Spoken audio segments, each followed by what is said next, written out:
Friends, இன்றைக்கி நம்ம சேனலில் எல்லாருக்குமே ஆல் டைம் ஃபேவரட்டான சிக்கன் 65 தான் எப்படி செய்கிறதுன்னு பார்க்க போகிறோம். இந்த சிக்கன் 65 வந்து நல்லா ஜூஸியாக, உள்ளே ரொம்பவே சாஃப்டாக, மேலே நல்லா கிறிஸ்பியாக எப்படி செய்கிறதுன்னு பார்க்கலாம்.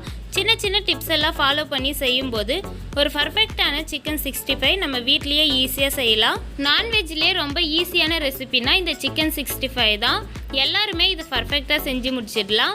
வாங்க இந்த ரெசிபியை எப்படி செய்கிறதுன்னு பார்க்கலாம். சிக்கன் 65 செய்கிறதுக்கு நான் வந்து 300 கிராம் அளவுக்கு சிக்கன் எடுத்திருக்கேன். அந்த சிக்கனை நல்லா கழுவிட்டு இது மாதிரி சின்ன சின்ன துண்டுகளாக கட் பண்ணி எடுத்து வச்சுருக்கேன். இப்போ வந்து இதில் நம்ம மசாலா சேர்க்கலாம். மசாலாவுக்கு 1 டேபிள் ஸ்பூன் அளவுக்கு இஞ்சி பூண்டு பேஸ்ட்டு சேர்த்துக்கோங்க. இது கூடவே 1/4 டீஸ்பூன் அளவுக்கு மிளகுத்தூள், 1/4 டீஸ்பூன் அளவுக்கு மஞ்சள் தூள் சேர்த்துக்கோங்க. இது கூட காரத்துக்கு ஏற்ற மாதிரி மிளகாய் தூள் சேர்த்துக்கோங்க. நான் வந்து 2 டீஸ்பூன் ஃபுல்லாக மிளகாய் தூள் எடுத்திருக்கேன். உங்களோட மிளகாய் தூள் எவ்வளோ காரமாக இருக்குமோ நீங்கள் அதுக்கேற்ற மாதிரி அட்ஜஸ்ட் பண்ணி சேர்த்துக்கோங்க. இது கூடவே 1/2 டீஸ்பூன் அளவுக்கு பிரியாணி மசாலா இல்லைன்னா கறி மசாலா சேர்த்துக்கலாம். இது கூட கொஞ்சமாக ஃபுட் கலர் சேர்த்துக்கோங்க. ஃபுட் கலர் வந்து ஆப்ஷனல் தான், உங்களுக்கு வேணான்னா நீங்கள் ஸ்கிப் பண்ணிக்கோங்க. இந்த சிக்கனுக்கு தேவையான அளவு உப்பு சேர்த்ததுக்கப்புறமா இது கூட கொஞ்சமாக லெமன் ஜூஸ் சேர்த்துக்கோங்க. நம்ம லெமன் ஜூஸ் சேர்க்கறதுனால நம்மளுக்கு சிக்கன் 65 வந்து நல்லா டேஸ்ட்டாக இருக்கும். அதனால் லெமன் ஜூஸ் கொஞ்சமாக சேர்த்துக்கோங்க. நம்ம சேர்த்துருக்கிற மசாலா எல்லாமே நல்லா சிக்கனில் கோட் ஆகிற மாதிரி நல்லா மிக்ஸ் பண்ணிக்கோங்க. ஃபுட் கலர் வந்து நீங்கள் விருப்பப்பட்டால் மட்டும் சேர்த்துக்கோங்க, இல்லைன்னா தேவையில்லை.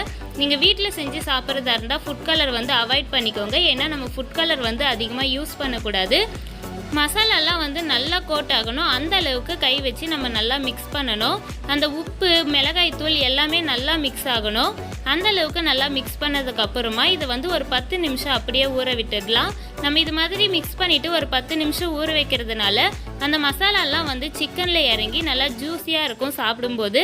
அதனால் ஒரு 10 நிமிஷம் அப்படியே ஊற வச்சுக்கோங்க. இப்போ 10 நிமிஷம் கழித்து இதில் மாவு சேர்க்கலாம். மாவுக்கு வந்து 4 டேபிள் ஸ்பூன் கார்ன்ஃப்ளவர் எடுத்திருக்கேன். அது கூடவே ஒரு 2 டேபிள் ஸ்பூன் அளவுக்கு அரிசி மாவு எடுத்திருக்கேன். மாவு சேர்த்ததுக்கப்புறமா சிக்கனோட சேர்த்து நல்லா மிக்ஸ் பண்ணிக்கோங்க. ஃபஸ்ட்டே நம்ம தண்ணி தெளித்து மிக்ஸ் பண்ணக்கூடாது, ஏன்னா சிக்கனே கொஞ்சம் தண்ணி விட்ட மாதிரி இருக்கும். அதனால் ஃபஸ்ட்டு மாவு சேர்த்துட்டு அப்படியே ஒரு டைம் மிக்ஸ் பண்ணிக்கோங்க. இடையில வந்து தண்ணி தேவைப்பட்டால் லைட்டாக தெளிச்சுட்டு மிக்ஸ் பண்ணிக்கோங்க. தண்ணி வந்து ஊற்றி மிக்ஸ் பண்ணக்கூடாது. அது மாதிரி நம்ம மிக்ஸ் பண்ணோன்னா நம்மளுக்கு அந்த மசாலா வந்து கோட் ஆகாது. அதனால் தண்ணி வந்து தெளிச்சுட்டு மிக்ஸ் பண்ணிக்கோங்க. பாருங்கள், இந்த அளவுக்கு நல்லா மிக்ஸ் பண்ணி எடுக்கணும். நம்ம சேர்த்துருக்கிற மாவு மசாலா எல்லாமே நல்லா மிக்ஸ் ஆகி வர அளவுக்கு நம்ம மிக்ஸ் பண்ணணும்.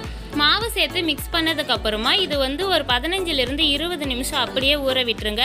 இன்னும் கொஞ்சம் நேரம் இது ஊறும்போது இந்த மசாலாலாம் சிக்கனில் இறங்கி இன்னும் நல்லா டேஸ்ட்டாக கிடைக்கும். இப்போ வந்து 15 நிமிஷம் போல் ஆயிருக்கு. எண்ணெய் வந்து காஞ்சிடுச்சு. இப்போ எண்ணெயில் வந்து நம்ம ரெடி பண்ணி வச்சுருக்க சிக்கன் சேர்த்துக்கலாம். ஒவ்வொரு துண்டுகளாக சேர்த்துக்கோங்க. எண்ணெயோட சூடு வந்து ரொம்ப அதிகமாகவும் இருக்கக்கூடாது, அதே மாதிரி ரொம்ப கம்மியாகவும் இருக்கக்கூடாது. ரொம்ப எண்ணெயோட சூடு அதிகமாக இருந்தால் மேலே வந்து நம்மளுக்கு சீக்கிரமாகவே கருத்து மாதிரி ஆயிடும், ஆனால் உள்ளே வந்து சிக்கன் வெந்து இருக்காது. அதே சமயம் எண்ணெயோட சூடு ரொம்ப கம்மியாக இருந்தால் நம்மளுக்கு சிக்கன் 65 வந்து ரொம்ப எண்ணெய் குடிச்ச மாதிரி இருக்கும். சிக்கன்லாம் சேர்த்ததுக்கப்புறம் உடனே மிக்ஸ் பண்ணாமல் ஒரு 2 செகண்ட் நல்லா செட் ஆனதுக்கப்புறமா கரண்டியை வச்சு மிக்ஸ் பண்ணி விடுங்க. இப்போ எல்லா சைடும் சிக்கன் 65 வந்து நல்லா பொன்னிறமாக செவந்து வரட்டும். அந்த அளவுக்கு நல்லா கரண்டியை வச்சு மிக்ஸ் பண்ணிக்கிட்டே இருங்க. இப்போ பாருங்கள், நம்ம சிக்கன் 65 வந்து நல்லா சூப்பராக ரெடி ஆகிடுச்சு. பாருங்கள், பார்க்குறதுக்கே எவ்வளோ கலர்ஃபுல்லாக இருக்குது பாருங்கள். மேலெல்லாம் நல்லா கிறிஸ்பியாகவும் உள்ளே நல்லா சாஃப்டாகவும் இருக்கும். இப்போ வந்து நம்ம எடுத்து பிளேட்டுக்கு மாற்றிடலாம். அவ்வளோதான், நம்ம சிக்கன் 65 வந்து நல்லா சூப்பராக ரெடி ஆகிடுச்சு. இதே மாதிரி நம்ம இருக்கிற சிக்கன் எல்லாத்தையுமே நம்ம பொரிச்சு எடுத்து வச்சுக்கலாம். நம்ம டேஸ்டியான சிக்கன் 65 எப்படி செய்கிறதுன்னு பார்த்தோம். இந்த வீடியோ உங்களுக்கு யூஸ்ஃபுல்லாக இருக்கும்னு நினைக்கிறேன்.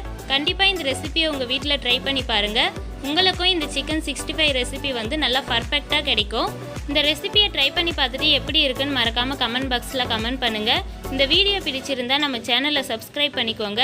இந்த வீடியோவை உங்கள் ஃப்ரெண்ட்ஸ் அண்ட் ஃபேமிலிக்கு ஷேர் பண்ணுங்கள். இதே மாதிரி நிறைய யூஸ்ஃபுல்லான வீடியோஸ்லாம் நம்ம சேனலில் அப்லோட் பண்ணியிருக்கோம்.